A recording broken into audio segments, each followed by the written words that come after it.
सत्यमेव जयते water cup स्पर्धा 2018. पाणलोट विकासाच्या विज्ञानात पारंगत गावकऱ्यांनी दुष्काळाविरोधात पुकारलेला 45 दिवसांचा एक महासंग्राम.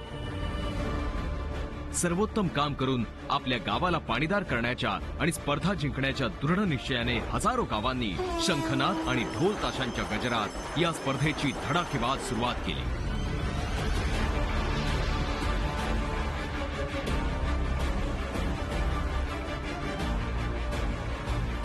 7 एप्रिलला रात्री ठीक 12 वाजता 500 पेक्षा जास्त गावातून 1 लाखापेक्षा जास्त लोकांनी एक साथ दुष्काळावर पहिला वार केला. लहान मुलं, तरुण, वृद्ध, महिला, पुरुष एक साथ उभे राहिले. जणू अख्ख्या महाराष्ट्रात एक तुफान आलया.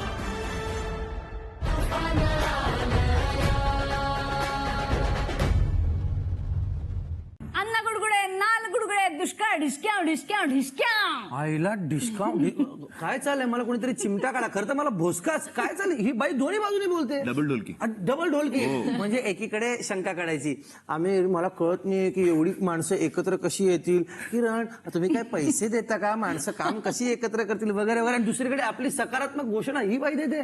नाही जितू, हे सगळं तुम्ही स्टुडिओत बसून मला सांगत होता, पण मला प्रत्यक्ष बघण्यावर विश्वास आहे. आणि म्हणून मी गावागावांमध्ये बघितलं की शेकडो लोक एकत्र येतात, श्रमदान करतात. आणि काही गावांमध्ये जिथे प्रतिसाद कमी होता तिथे सुद्धा मोजक्या लोकांनी इतर लोकांना प्रोत्साहन देऊन काम सुरू केलं. आणि म्हणून माझा तुमच्यावर विश्वास बसला. आणि म्हणून ही घोषणा, अन्न गुडगुडे नाल गुडगुडे दुष्काळ डिस्काउंट डिस्काउंट डिस्काउंट. पण तरी म्हणजे येऊ दे तिला, कारण शेवटी टीम सॉलिड होणं महत्वाचं आहे. ठीक आहे. असेच अनेक जण जोडले जात आहेत म्हणून आपले पांडव पॉवरफुल होत आहेत. हो खरंय. म्हणजे मी सुद्धा वेगवेगळ्या गावांमध्ये हिंडतोय ना, तर मला दिसतोय उत्साह. माणसं एकत्र येत आहेत, जोडली जात आहेत आणि ढोल ताशे नगारे वाजवले जात आहेत आणि कुदळ फावडी घमेली दिसतात. आणि दिसते मराठी माणसाच्या मनगटातली गावरान ताकद. माझा विश्वासच बसत नाहीये. परत असं मी अजिबात म्हणणार नाही. महाराष्ट्राला राकट देशा, कणखर देशा, दगडांच्या देशा का म्हणतात हे मला आता कळलं. खरंच महाराष्ट्राच्या लोकांमध्ये काय ताकद आहे हे दुनिया बघतील. होय होय होय. हे जे काय काम चाललं आहे याच्या मागे एक सायन्स आहे. याचे संबंध पाणीशी आहे, स्पर्धेशी आहे. होय. 2 मिनिटाचा सायन्स क्लास तुम्हाला खूप काय सांगेल. बघा, सुट्या दगडांनी बनवलेला अनघड दगडी बांध LBS, दगडांना जाळीने घट्ट बांधून बनवलेलं गॅबियन स्ट्रक्चर, गावातल्याच मातीपासून बनवलेला लहान माती बांध, कंटूर नामक चमत्कारी रेषेवर तंत्रशुद्ध पद्धतीने खणलेले खड्डे, CCT, डीप CCT, शोषखड्डा, शेततळ, कंटूर बांध, ग्रेडेड कंटूर बांध, कंपार्टमेंट बांध. या वेगवेगळ्या रचनांमागे आहे एक विज्ञान ज्याचं नाव आहे पाणलोट विकास. आणि या विज्ञानाच्या पायाशी आहे एक अतिशय सोपं तत्व. गावातून धावत गावाबाहेर वाहून निघून जाणाऱ्या पावसाच्या पाण्याला चालायला शिकवायचं, चालणाऱ्या पाण्याला थांबायला शिकवायचं आणि थांबलेल्या पाण्याला जमिनीत मुरायला शिकवायचं. आणि एकदा का या सोप्या, सरळ आणि स्वस्त विज्ञानाचा अवलंब गावाने केला की त्या गावात नांतं भरपूर पाणी आणि गावकऱ्यांचं आयुष्य होतं सुखाने, समाधानाने समृद्ध. आणि नेमकं हेच आपापल्या गावात साध्य करण्यासाठी वॉटर कप स्पर्धेच्या माध्यमातून हजारो गावांनी घेतलं पाणलोट विकास या विषयावरचं प्रशिक्षण. जी गावं सर्वोत्तम पाणलोट विकास करून स्वतःला पाणीदार करतील त्यातूनच निवडले जातील वॉटर कप स्पर्धेचे विजेते. आणि त्यासाठी गावांना द्यावी लागणार आहे 100 गुणांची परीक्षा, ज्यासाठी बनवली गेली आहे एक मूल्यांकन पद्धत. यात वेगवेगळ्या घटकांसाठी गुण दिले जाणार आहेत, ज्यात श्रमदानाला अत्यंत महत्वपूर्ण स्थान आहे. आणि त्याचबरोबर मशीनने करायला लागणारी कामं, शोषखड्डा, कामाची गुणवत्ता, पाण्याची बचत आणि त्याचा योग्य वापर अशा विविध घटकांवर आधारित 100 गुणांची विभागणी करण्यात आली आहे. तर अशा या 100 गुणांच्या परीक्षेत पैकीच्या पैकी गुण मिळवून वर्गात पहिला नंबर काढण्यासाठी आणि स्वतःच्या गावाला पाणीदार करून वॉटर कपवर आपल्या गावाच्या नावाचं शिक्कामोर्तब करण्यासाठी आता गावागावांमध्ये चुरस लागलीय. तर म्हणजे थोडक्यात तात्पर्य काय आहे, तर हे काम फक्त अंग मेहनतीचं नसून यात डोकं सुद्धा वापरावं लागणार आहे. खूप प्लॅनिंग आहे. करेक्ट हे सगळे हुशार मुलांसारखं आहे ज्यांना एकही मार्क सोडायचा नसतो. करेक्ट ते स्ट्रॅटेजी बांधतायत. होय. अभ्यास कधी करायचाय, किती करायचाय, कसा करायचाय ते ठरवतात आणि पेपर टॉप करतात. जसं मी अच्छा. शाळेत प्लॅनिंग, स्ट्रॅटेजी आणि प्रिपरेशन काहीच केलं नाही. मग ऍक्टर झालं. पण ऍक्टिंग मध्ये मला प्लॅनिंग, स्ट्रॅटेजी आणि प्रिपरेशन जास्त करावं लागलं. ते आम्ही बघतोच. आता गावकर यांनी कशी स्ट्रॅटेजी बांधली आहे हे आपण बघूया. अहमदनगर जिल्ह्यातल्या चिंचोडी गावातल्या लोकांनी जिल्हा परिषदेच्या शाळेत मैदानावर छावण्या घालून तळस ठोकलाय आणि यांना प्रतीक्षा आहे सूर्योदयाची. कारण सकाळ होताच त्यांना आक्रमण करायचंय आणि हे आक्रमण फक्त एक दिवसाचं नाहीये, ही एका मोठ्या लढाईची तयारी आहे. आणि मग सूर्य उगवताच सुरू होतं आक्रमण. जोपर्यंत आपलं हे जे श्रमदानाचं काम आहे तोपर्यंत आम्ही 450 जणांनी शपथ घेतली आपण कुणीही घरी जायचो नाही. आणि इथं राहिल्यामुळं ते एकच टार्गेट आहे, दुसरा विषय नाही कोणाच्या डोक्यामध्ये. 45 दिवसातला एक एक मिनिट महत्वाचा, एक एक मिनिट. आज जर एक एक मिनिट जर वायाला गेला तर ते पुन्हा भरून काढता येणार का? नाही काढता येणार. ही चुरस गुणांसाठीची असली तरी या चुरशी मागचं खरं तत्वज्ञान यांना फार आतून कळलंय. भले बक्षीस मिळू ना मिळो, परंतु यातून गावाचा विकास होणार आणि याचा फायदा होणार. तर दुसरीकडे फकीराबाद मधील गावकऱ्यांनी अखंड श्रमदानाची शपथ घेतलीये. दुष्काळाविरुद्धच्या या लढाईत आपलं हत्यार एक क्षणही खाली न ठेवण्याचा निर्धार केलाय. अखंड हरिनाम सप्ताह जसा चालतो तसं आपल्या इथं जो टिकाव आहे, स्पर्धा ज्या दिवशी चालू झाली त्या दिवसपासून शेवटपर्यंत तो टिकाव चालू ठेवण्याचा आम्ही संकल्प केलेला आहे. अशा जागांवर जिथे पहिल्यांदा काही कारणांमुळे कामाबाबतीत उदासीनता होती तिथे पण अचानक जोमात काम सुरू झालंय. आम्ही म्हणजे असा अंदाज पण लावलेला नव्हता की आमच्या सोबत इतके लोक येणार म्हणून. आम्ही असं समजलो होतो की 10, 20, 25 लोक राहतील. पण आज आम्हाला असं वाटू राहिलं का संपूर्ण गाव आम्हाला सपोर्ट करू राहिलं. एकीकडे शहाद्यामध्ये प्रत्येक घरातला किमान एक जण श्रमदान करताना दिसतोय, तर नागपूर मधल्या उमठा गावात ही गावकऱ्यांची भली मोठी फौज श्रमदानासाठी निघालीये.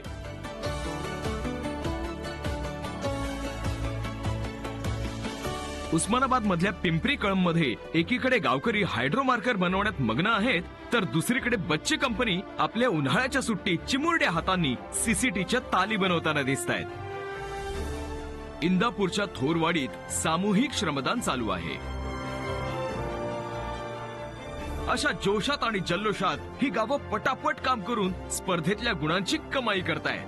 पण गंमत ही आहे की आपण किती गुणांची कमाई केली आहे याबाबत मात्र गावं अशी काही चिडीचूप आहेत की या कानाचा पत्ता त्या कानाला लागू देत नाहीयेत. तर गावांनी कसं जिंकायचं, आम्ही आमच्या गावात जी गोष्टी चालल्यात ती बाहेर सुद्धा आम्ही कळू देणार का, तर आपलं आपल्यापर्यंतच राहू द्या. ज्या वेळेला आपलं काम चांगलं दिसेल तेव्हा एकदम लोकांना सुद्धा आश्चर्य वाटावं. मी जर माझं काम सांगेन तर होऊ शकतं की इतर दुसरं गाव माझ्याकडून ती प्रेरणा घेऊन किंवा माझ्या पुढे जाऊ शकतं. ते मला नकोय, कारण माझं गाव जिंकायला पाहिजे हे मला वाटतं, म्हणून मी ते सांगणार नाही. ते शेवटी तुम्हाला कळेलच. स्पर्धा आहे हे मी स्कोर सांगू शकत नाही. शेवटच्या दिवशी जे रिझल्ट लागेल त्या दिवशी आपण स्कोर आपल्याला माहिती पडेल. अशा प्रकारचा रंगीला माहोल अख्ख्या महाराष्ट्रातल्या गावागावांमध्ये पाहायला मिळतोय. वा. असं काम पाहिलं ना की अगदी स्फुरण चढतं. हो, म्हणजे ऊर भरून येतो.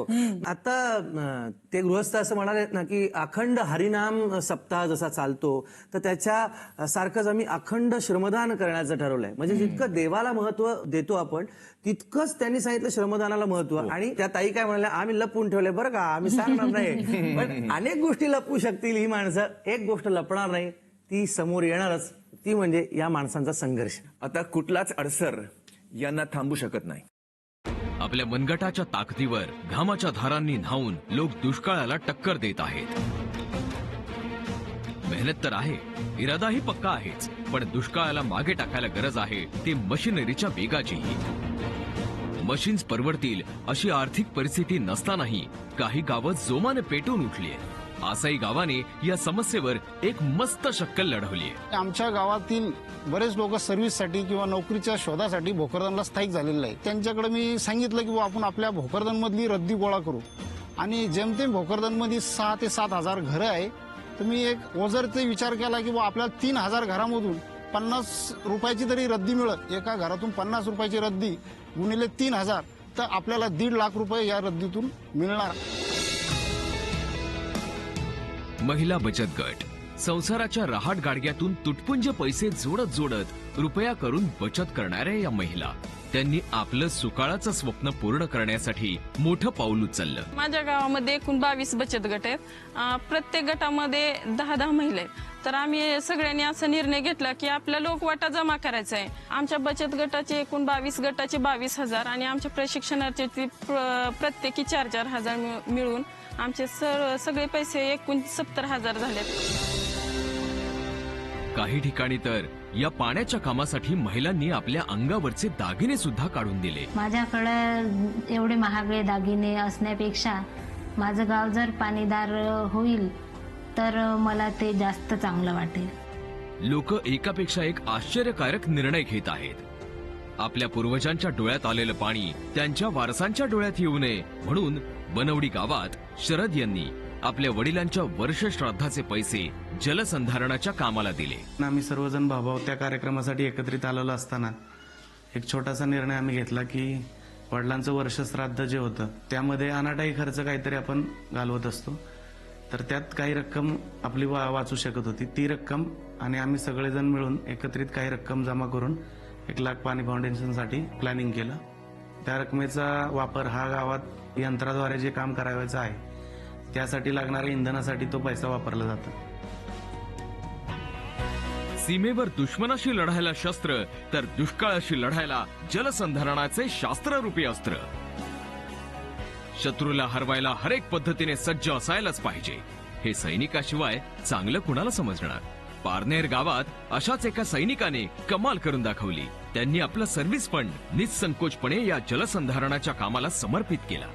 तर 1-1.5 लाख रुपयाचा बजेट आम्ही माती परीक्षणासाठी 30-35 हजार रुपये आणि सोस खड्ड्यासाठी 1 लाखभर रुपये आम्ही गुंतवले. त्याचा येतंय आपल्याकडं तर मग काहीतरी जाऊ देच, येते का हाईच आपल्याकडे येते ना, मग काहीतरी चांगल्या कामासाठीच लागते ते. जसं आपण 19 वर्ष देशाची सेवा केली तसंच आपण या समाजाची सेवा करायची आणि आम्हाला जर भेटलेले पैसे जरी घालायची पाळी आली तरी आम्ही त्या पैसे त्याच्यात घालणार. जालन्यातल्या खासगावमध्ये शाळेतल्या मुलांनी एक खास गोष्ट करून दाखवली. ही सर्व चिल्लर पार्टी एकत्र जमली आणि सोबत आपल्या चिमुकल्या हातात घेऊन आली गंगाजळी. आणि याच गंगाजळीचा स्फोट झाला एकाच ठिकाणी एकाच वेळी. आणि मुलांनी गणिताच्या शिक्षकांना कामाला लावलं. खाऊसाठी दिलेले पैसे साठवून भरलेली गंगाजळी यांनी जलसंधारणासाठी रिकामी केली आणि दिलदारीचं परिमाणही पार केलं. पहिल्या वर्गापासून तर 8वी ते 9वी वर्गापर्यंत सर्वच मुलं समोर आले, सरसावले, त्यांनी मिटिंग घेतली आणि त्यांचे जे खाऊचे पैसे होते, यात्रेसाठी जमा केलेले पैसे होते, प्रत्येकाने 100, 125, 50 असे गल्ल्यामध्ये जमा करून सनी शाळेमध्ये आणले. तर ते 6,000 पर्यंत झालेले आणि या सर्व पैशाचा उपयोग आम्ही आता या गावातील जलसंवर्धनाचा जो कार्यक्रम आहे त्या कार्यक्रमासाठी देणार आहोत. ज्या गावातील छोट्या पावलांची इतकी उंच भरारी आहे त्या गावाला पाणीदार होण्यापासून कोण रोखणार.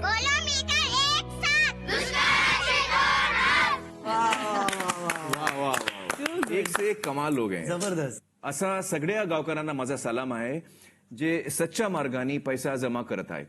आता महाराष्ट्राने जलमित्र होऊन गावकऱ्यांचे मागे उभं राहायची वेळ आहे. जर तुम्हाला सुद्धा जलमित्र व्हायचं असेल तर वाट कशाला बघतायत. आपल्या माणसांना मदत करायला आमंत्रण कशाला. मदत हा तुमचा हक्क आहे आणि कर्तव्य सुद्धा. जलमित्र.panifoundation.in या लिंकवर जा आणि सामील व्हा. आणि आता मी तुम्हाला समजावतो की तुमची मदत कशी उपयोगी पडणार आहे. तुम्ही जर 1,000 रुपये दिले तर एक पोकलँड मशीन 1 तास काम करू शकेल आणि 1 तासात ते मशीन 5 डीप सीसीटी खणते. प्रत्येक खड्ड्याची साठवण क्षमता म्हणजे स्टोरेज कॅपॅसिटी 20,000 लिटर आहे. म्हणजे 20,000 इंटू 5 खड्डास म्हणजे 1,00,000 लिटर पाणी. वा. एक्सपर्टच्या मते दुष्काळग्रस्त भागात इतका पाऊस पडतो की त्याने ते खड्डे 5 वेळा भरू शकतात. म्हणजे 1,00,000 इंटू 5 म्हणजे 5,00,000 लिटर पाणी.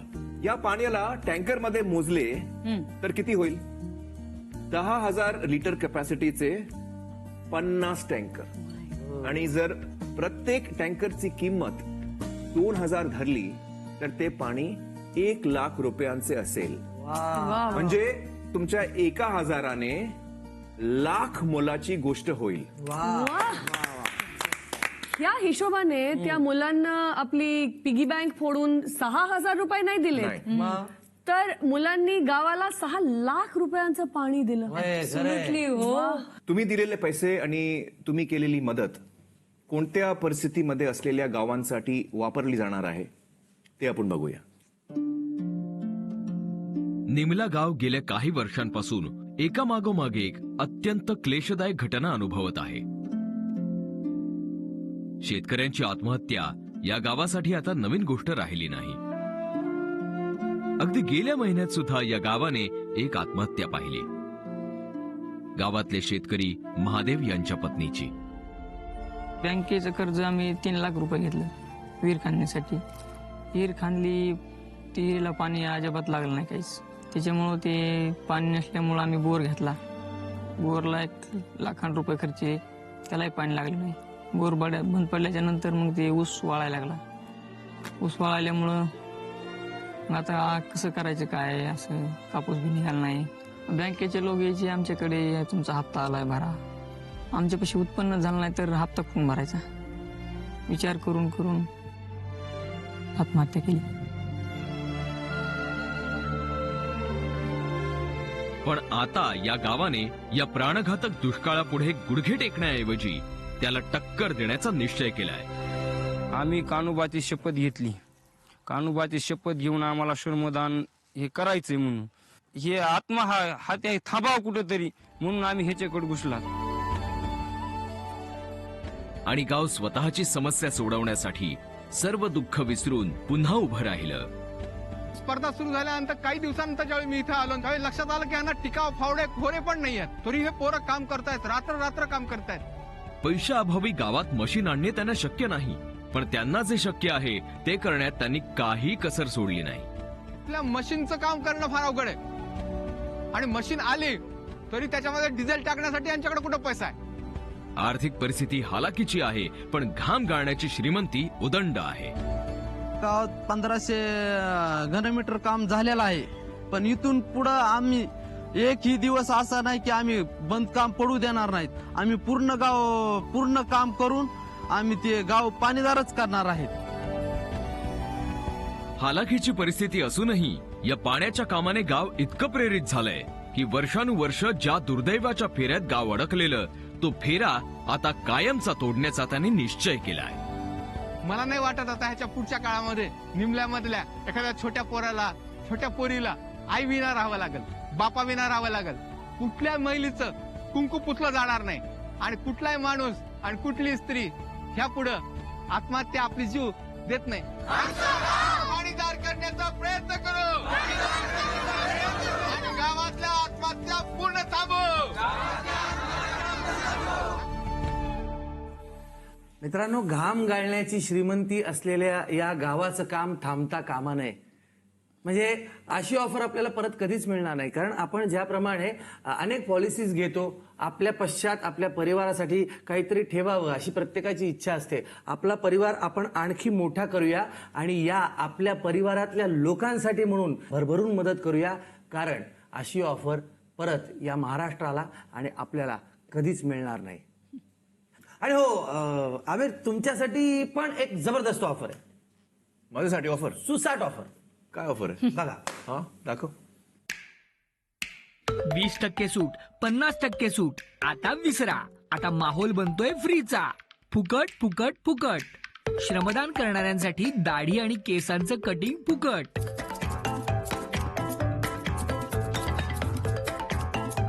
गुरधाळ गावाच्या गोपाळ यांनी ही चक्क ऑफर दिली आहे गावात श्रमदान करणाऱ्यांसाठी. गोपाळने त्यांच्या घरी बोर्ड सुद्धा लावून ठेवलेला आहे तसा की बाबा जेणे काही श्रमदानाला सकाळी येतील तिथे कामावर त्यांची दाढी आणि कटिंग फ्री केली जाईल. असं केलं तर लोक इथं येतील. सगळे गावचे नागरिक, लहान थोर मंडळी सगळे आमच्या गावचे लोक येऊन काहीतरी पाणी फाउंडेशनचं काम करतील म्हणून मी हे निर्णय घेतला. बिन पाण्याची हजामत तर ऐकली होती, पण ही जगावेगळी पाण्यासाठीची हजामत सुरू करून गोपाळ यांनी ही जी आगळीवेगळी युक्ती काढली आहे, अख्खं गाव श्रमदानासाठी बरोबर लाईनीत आलंय. पहिल्या दिवशी 25 आले, दुसऱ्या दिवशी 60 आले, पुन्हा 70 आले, पुन्हा रोज 5, 10, 15, 12 असे वाढत गेले. गावातल्या लोकांसाठी असलेल्या या ऑफर बरोबरच गावाबाहेरच्या एका व्यक्तीसाठी सुद्धा अजून एक खास ऑफर आहे यांच्याकडून. आमिर खान सर, तुम्ही एकदा तरी माझ्या गावाला येऊन श्रमदान करा. मी तुमची मोफत मध्ये कटिंग व दाढी करीन. गोपालजी, मी तुमच्या गावात येण्याचा नक्की प्रयत्न करणार, पण नो हजामत. कारण मी तुमच्याकडून हजामत करून घेतली तर शूटिंग वाले माझी बिन पाण्याची हजामत करतील. कारण मी आता कंटिन्युटी मध्ये आहे. नो हजामत. नो हजामत. महाराष्ट्रातला सूर्य आजकाल खुश दिसतोय, कारण त्याला गावागावांमध्ये दररोज नवीन नवीन माणसं नवीन नवीन निर्धार करताना पाहायला मिळत आहेत. यवतमाळमधल्या कळंब तालुक्यातील अवघ्या 13 वर्षांचा पूर्वज एखाद्या मोठ्या इंजिनियर सारखी दिवसाची सुरुवात करतो. हा पूर्वज पाणलोटावरच्या फिल्म्स बघून जलसंधारणाचा अर्धा इंजिनियर तर झालाच होता, पण त्यानंतर पाणलोट विकासाचं प्रशिक्षण घेऊन तो आता पूर्ण इंजिनियर झालाय. या छोट्या पूर्वजच्या बोलण्यात आता इंजिनियर सारखी भाषा येऊ लागलीय. आम्ही गॅबिन स्ट्रक्चर 10 बनवणार आहे, LBS पण 10 बनवणार आहे आणि नाला खोलीकरण, रुंदीकरण आणि 2 बंधारे दुरुस्ती आणि गाळ काढणे हे काही करणार आहे. या लहानग्याला तांत्रिक गोष्टीत तर रस आहेच, पण सामाजिक भान सुद्धा आहे. त्यांनी आमचा जो ग्रुप आहे त्याला तर एकत्रित ठेवलं, पण गाववाल्यांनाही कसं एकत्रित ठेवायचं त्याकडेही त्याने लक्ष दिलं.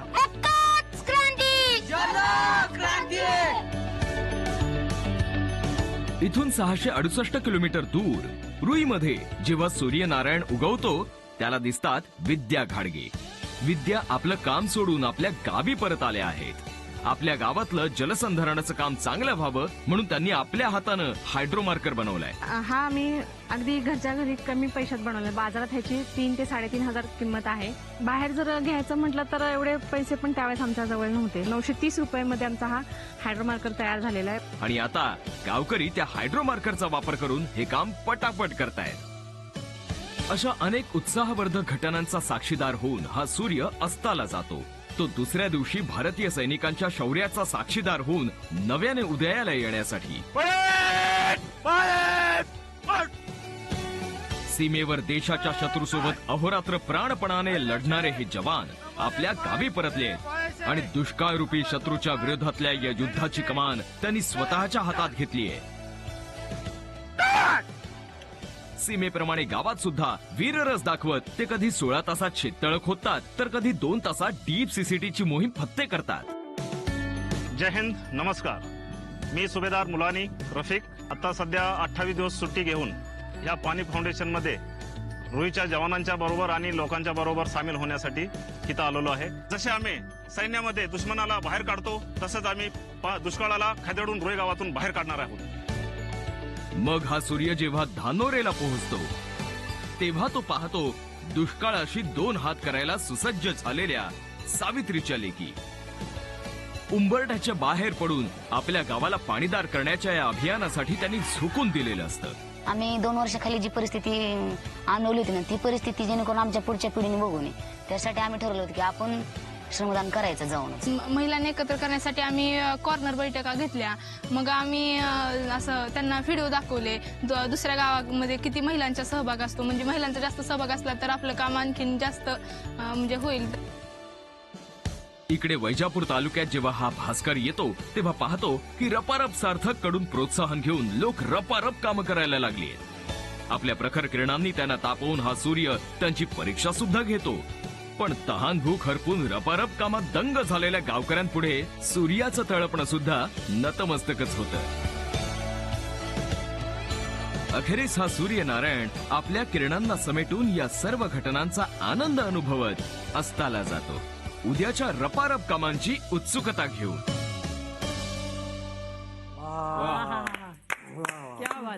हे समृद्ध करणारा अनुभव आहे हा. ज्या वयामध्ये मुलांनी लगोरी, लंगडी, लपाछपी हे शब्द बोलायचे, त्या वयातली मुलं आज सीसीटी, डीप सीसीटी, बंधारे हे शब्द, LBS हे शब्द बोलतायत. इंजिनियर्स आहेत. इंजिनियर्स म्हणजे ज्या वयामध्ये त्यांनी हातात बॅट बॉल खेळण्यासाठी बॅट घ्यायची, त्या वयामध्ये तो माप काढायला लागला तो पोरगा.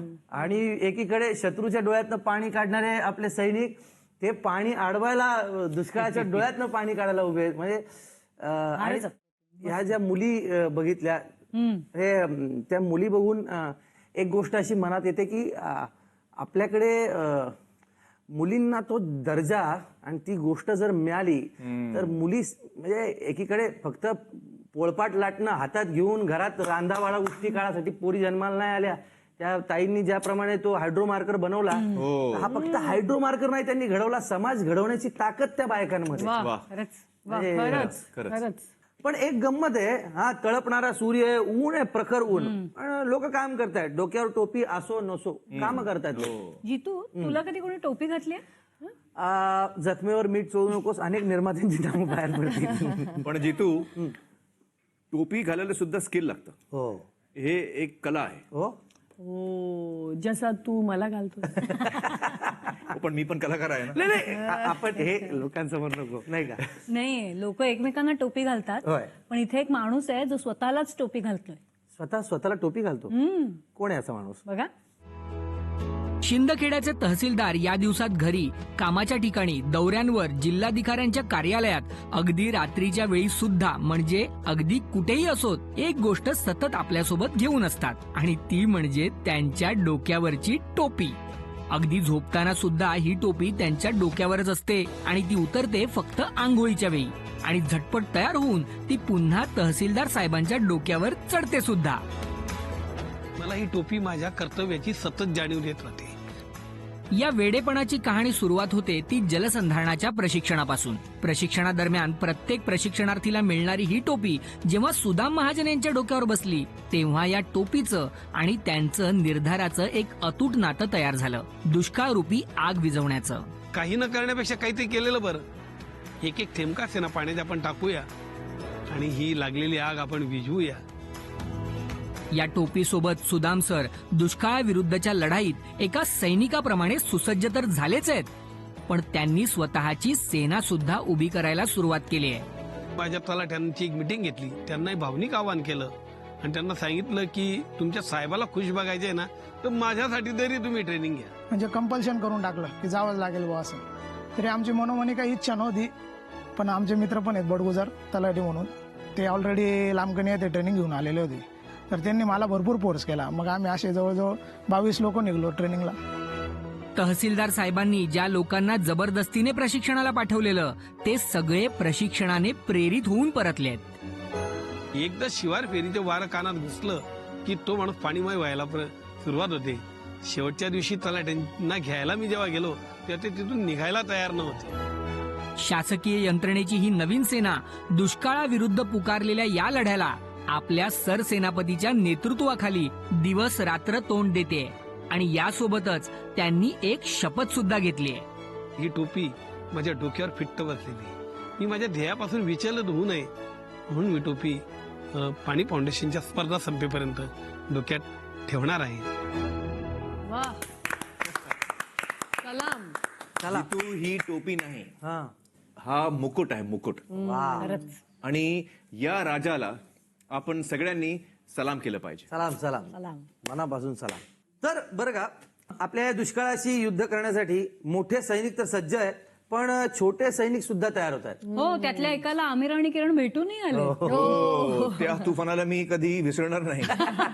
त्या दिवशी तिची आई वंदना शेतात श्रमदान करत होती आणि आम्ही दोघं त्याच्या घरात श्रमदान करत होते, नॅपी बदलून. मला वाटतं तुम्हाला आता तो डायपरचा स्टॉक वाढवावा लागणार आहे. का? कारण एक छोटी सैनिक आपल्या आर्मीत सामील होते. अच्छा. आपल्या पांडव अनिता साबळे 8 महिन्यांच्या गर्भवती अवस्थेत असताना सुद्धा पाणलोट विकासाच्या प्रशिक्षणाला गेलेल्या आपल्या होणाऱ्या बाळासाठी एक निर्धार घेऊन या दुष्काळग्रस्तामध्ये मी थांबणारच नाही आणि माझ्या बाळाला म्हणणार मी तुझ्यासाठी गाव पाणीदार करणारच. ज्या बाळासाठी या आईने हा अट्टाहास केला होता ते बाळ सुद्धा आता गावात आलंय आणि अख्खं गाव त्याचं प्रेमाने स्वागत करतंय.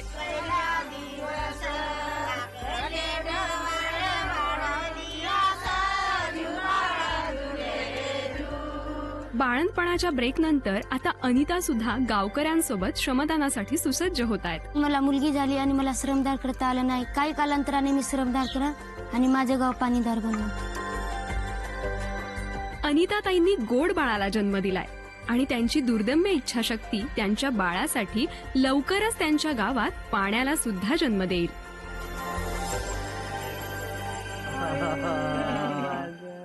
अरे बाप रे बाप, काय आपण बोलणार ना. म्हणजे गंमत बघा, मला असं वाटतं की आपण टीव्हीवर झळकलो पाहिजे, महाराष्ट्राने आपल्याला बघितलं पाहिजे, यासाठी कितीतरी वर्ष स्ट्रगल करून वयाच्या 25व्या वर्षी टीव्हीवर मी आलो. आज ही किती दिवसांची मुलगी असेल, ती डायरेक्ट स्टार आहे आता. आणि सगळ्यात महत्वाची गोष्ट, ती स्टार आहे याचं कारण तिची आई, तिच्या आईने तो निर्धार केला. आणि कोण जाणो या मुलीमध्ये उद्याची आपली पंतप्रधान लपलेली असेल. कारण वारसा जर आईने असा समाजकार्याचा ठेवून जर तिला गर्भातच ते प्रशिक्षण दिलं असेल तर ही मुलगी उद्या महाराष्ट्राचं आणि आपल्या देशाचं पर्यायाने नाव काढेल. वॉटर कप स्पर्धा सुरू झाली आणि विदर्भातल्या पातुर्डा खुर्द गावातल्या सरपंच अर्चनाताई यांच्या पुढे एक समस्या उभी राहिली. श्रमदानासाठी गावाचा अत्यंत अल्प सहभाग. आम्ही जेव्हा जितापूरहून परत आलो, असं 2-3 दिवस सांगून पाहिलं गावामध्ये, तर काही जास्त प्रतिसाद देत नव्हते लोक. मग आम्ही आमच्या जाऊबाईला म्हटलं, ताई आता हे कसं करायचं, काय करायचं. आम्ही दोघी म्हणजे मला झोपच येत नव्हती, कारण तिथं पूर्ण 5 दिवस जे प्रशिक्षण घेतलं ते झोपलं तरी डोळ्यासमोर तेच दिसत होतं, फक्त पाणीच दिसत होतं, बाकी काहीच दिसत नव्हतं. पातुर्डा खुर्द गावात पाटील समाज आणि दलित समाज यांच्यात दुरावा होता.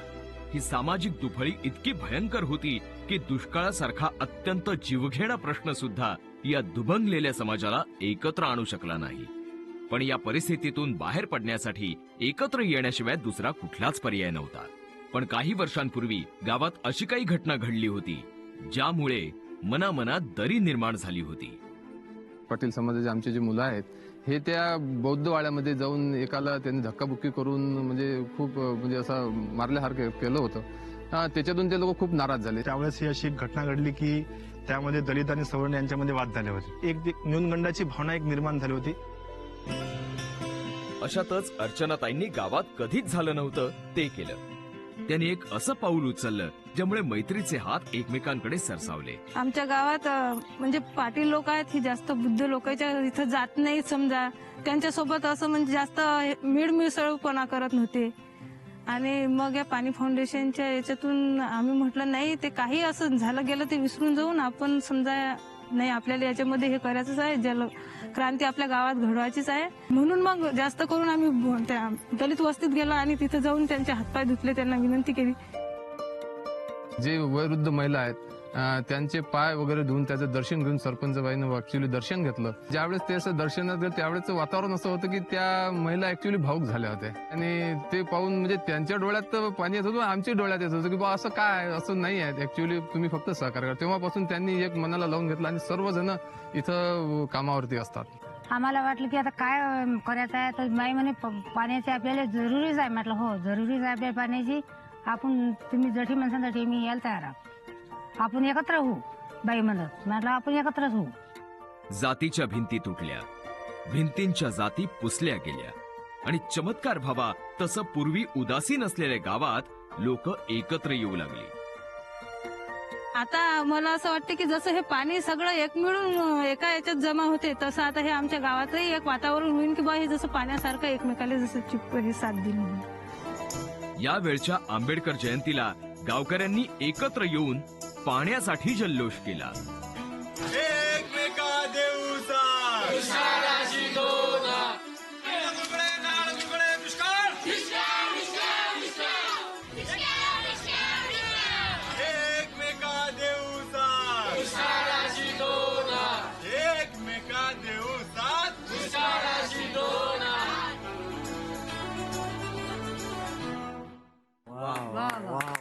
का देऊ 7 दुष्काळांची 2 हात. क्या बात आहे. वा, क्या वा, वा. बात आहे. किती गोड गोष्ट आहे. म्हणजे 1 तांब्या पाणी सगळ्यांना समान पातळीवर आणू शकतं. वा, मला वाटतं अशी जे गाव आहे ते ऑलरेडी विनर आहे. खरंय. सलाम आहे त्या ताईंना खरोखर. म्हणजे 2 गोष्टींना पाणी एकत्र आणू शकतं हे आज लक्षात आलं. म्हणजे या गावाचा प्रश्न तर सुटला. पण अशी काही कोडी आहेत जी सुटत नाहीये. कोणती? जसं हे कोड. सूर्योदयाच्या पहिल्या किरणासोबतच पारे गावात श्रमदानाला सुरुवात झाली आणि 2 तासांच्या कड्या मेहनतीनंतर ही पहिली तुकडी घराकडे परतली. काही वेळाने आपल्या अवजारांना घेऊन दुसऱ्या तुकडीचं आगमन झालं. यांनीही जोमानं श्रमदान केलं. आता तुम्हाला वाटेल की पारे गावात अखंड श्रमदान होतंय, पण दिसतं तसं नसतं. कारण हे आहेत 2 वेगवेगळे राजकीय पक्ष आणि त्यांचे समर्थक. 2 गट कशामुळे पडले? आता पक्ष पार्टी या ठिकाणी गावामध्ये जास्त प्रमाणात लोकांच्या मनामध्ये बेंबलेली असते. त्यामुळे आपलं काम आपण करायचं, वेगवेगळा आपला ग्रुप आपला वेगळा करायचा, त्यांचा वेगळा. आम्ही 3 दिवस झालं चालू केलं. या डोंगराला काम चालू आहे आमचं 9 ते 12:30. आमचं आम्ही वैयक्तिक चालू केलं इकडं. ते आमच्यात मिसळत नाहीत ना. आता तुम्ही म्हणाल वेगवेगळं का होईना श्रमदानाचं काम तर होतंय ना, त्यामुळे स्पर्धेत गावालाच दुहेरी फायदा मिळेल. पण काम दोन्ही गटांनी केलं असलं तरी यांना स्पर्धेचे गुण तेव्हाच मिळणार आहेत जेव्हा या कामाची माहिती पाणी फाउंडेशनच्या ऍपमध्ये भरली जाईल. पण ही माहिती भरण्यासाठी गरज आहे ती ऍपच्या पासवर्डची. आणि या पासवर्डला घेऊन दोन्ही गटांमध्ये मात्र सुरू आहे आरोप प्रत्यारोप. काही लोकांनी पासवर्ड बदलला जेणेकरून आम्हाला त्या पासवर्ड मध्ये माहिती भरता येऊ नये. आमचं आम्ही जातोय, नियोजन भरतोय ॲपवरती. सकाळी आमचं शेड्यूल आहे 6 ते 8 2 तास आम्ही करतो. ते ॲप गती भरतात, त्यांचंही आम्हाला कधी आपण जाऊया करूया असंही त्यांनी काही सांगितलेलं नाही. आणि या आरोप प्रत्यारोपामुळे या स्पर्धेत गाव मागे पडण्याची शक्यता आहे. या दोन्ही गटांना एकत्र आणण्यासाठी गावातील ज्येष्ठ नागरिक प्रयत्न करतायत. गट तट आहे ते आम्ही बाजूला ठेवून त्या कामाला सगळेजण लोक एकत्र येणार आणि त्या दोन्ही गटाला सांगणार समजावून की बाबा तुम्ही गट तट काय नको, ज्याला ही काम करायचं असेल तर तुम्हाला एकुप्याने येऊन काम करा. विचार तसे बरोबर आहेत, तात्विक दृष्ट्या पटतंय सुद्धा, पण कृती होत नाही. एकत्र येण्याच्या मार्गावर आहेत, परंतु काही कारणास्तव युगोमुळे थोडा इकडे झालेला आहे. 99% लोकांना वाटते सगळ्यांनी म्हणून चांगलं काम केलं, पण 1% लोकांना कुठेतरी काहीतरी डिवायडेशन झालं पाहिजे, कुठेतरी काहीतरी वेगळं झालं पाहिजे. एकंदरीत या दोन्ही गटांच्या वितृष्टापुढे ज्येष्ठांचा अनुभव सुद्धा अपुरा पडतोय. कोणताच पक्ष समेट घडवायला पुढाकार घ्यायला तयार नाही. आता परिस्थिती जरा बिकटच, जणू कोणत्या तरी टाळ्याची चावीच हरवलीये.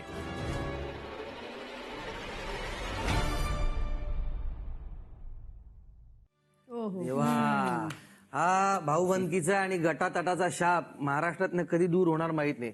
असो, पण वेगवेगळी मतांतर असून सुद्धा यांना वेगवेगळं का होईना काम करावं असं वाटतंय, हेही नसेल थोडं. पण यावर उपाय काय? उपाय ना आमच्याकडे आहे ना त्यांच्याकडे आहे. पण तुमच्याकडे असेल तर तुम्ही आम्हाला सांगा. आमच्या फेसबुक पेजवर या facebook.com/पानी फाउंडेशन आणि ह्या विषयावर, ह्या प्रश्नावर तुमच्या सोल्युशन, तुमच्या उपाय आम्हाला पाठवा. एकजुटीचं तुफान गावागावात सर्वत्र, एकजुटीचं तुफान गावागावात सर्वत्र. मातीत तयार होतंय नवं नातं जलमित्र. अहो, खड्ड्यांमुळे जोडली जात आहेत माणसं, नवा बदल दिसू लागलाय. खड्ड्यांमुळे जोडली जात आहेत माणसं, नवा बदल दिसू लागलाय. कारण वॉटर नावाचा रक्तगट आता माणसात सापडू लागलाय. गोपूस गावातील सूर्यभान यांचे गावाबाहेरचे 4 मित्र आज जलमित्र बनून गोपूस गावात तळ ठोकून आहेत. त्यापैकी बनारसचे अनिल कुमार जेव्हा या गावात आले त्यांनी भाषेचा अडसर सहज पार केला आणि आता त्यांनी गावातल्या जलसंधारणाच्या चळवळीला एक वेगळाच रंग दिलाय. गांव में जब मैं आया तो मैंने दीवारों को एज ए कैनवस देखा और मैंने सोचा कि मैं लोगों से इन दीवारों के माध्यम से मैं बात कर सकता हूँ. त्यांनी अख्खं गाव पाण्याचं महत्व पटवून देणाऱ्या विविध आकर्षक चित्रांनी रंगवून टाकलंय. मेरे पेंटिंग बनाने का महत्व ये था कि मैं यहाँ पे लोगों को जोड़ सकूं, कि हम सब आए और पानी की अहमियत के बारे में जाने। अनिल कुमार यांनी हा जो भाषेविना संवाद साधलाय त्यामुळे गोपूज गावातल्या श्रमदानाला बळ मिळालंय। चौराहे जब हम लोग पेंट कर रहे थे तो लोग एकजुट हुए, एक साथ आए। मैंने ये भी देखा था कि जो लोग पहले काम नहीं करते थे वो अब काम करने लगे, जो एक दूसरे को जानते नहीं थे वो एक दूसरे से बातचीत करने लगे। गावात अवतरलेल्या या चित्रांनी गावाचं चित्र एका वेगळ्या अर्थाने बदलायला सुरुवात केलीये। अशाच वेगळ्या रंगात रंगलेले दुसरे जलमित्र खोतसर। 71 वर्षांच्या खोतसरांनी आपल्या वयाच्या आकड्याला उलट करून टाकलंय। मला आश्चर्य वाटतं, 71 वर्षाचं वय आहे आणि स्वतः धडपड करून उन्हातानाचं या गावाला त्या गावाला जाणं, भेटणं, तरुणांना फोन करणं, स्वतःच्या घरचं कसलंही काम अत्यंत निकडीचं सुद्धा टाळून या पाणी आणि मातीच्या जतन आणि जपणुकीसाठी अतिशय अहोरात्र मेहनत करणारे व्यक्तिमत्व आहे आमच्या प्रशालेमध्ये। शेतकरी म्हणून आयुष्य जगताना खोतसरांनी जो पाण्याचा त्रास पाहिलाय तो त्रास येणाऱ्या पिढीला होऊ नये म्हणून ते वय विसरून काम करतायत आणि जलसंधारणाचं ज्ञान पसरवतायत। असेच जर पाणी फाउंडेशनची टीम कार्यक्षम राहिली सतत इथून पुढेही तर महाराष्ट्र हा दुष्काळ मुक्त होईल। वा वा वा वा वा, महाराष्ट्र दुष्काळ मुक्त होणारच, परंतु महाराष्ट्राला पाणी फाउंडेशन सोबत खोत सरांसारखी आणखी अनेक शेकडो हजारो माणसं हवी। हो, नक्की. तर हे होईल। आणि मित्रांनो, आज आहे 21 एप्रिल। 1 मे म्हणजे महाराष्ट्र दिवस। या महाराष्ट्र दिनाला होणार आहे महाश्रमदान। या महाश्रमदानात मोठ्या संख्येने सहभागी हो। सहभागी होण्यासाठी शेवटची तारीख आहे 25 एप्रिल रात्री 12 वाजता। आत्ताच या लिंकवर जा, jalamiत्र.panifoundation.in आणि सहभागी हो। मी 1 मेला गावात असणारच आहे, तुम्ही सुद्धा ह्या आणि जगाला दाखवून द्या, देशाला दाखवून द्या की महाराष्ट्रामध्ये किती मोठं तुफान आलं आहे। बोलो मिलके एक साथ, दुष्काळाशी 2 हात। बोलो मिलके एक साथ, दुष्काळाशी 2 हात। अन्न गुडगुड्या नाल गुडगुड्या दुष्काळ। दुष्काळ, दुष्काळ, दुष्काळ।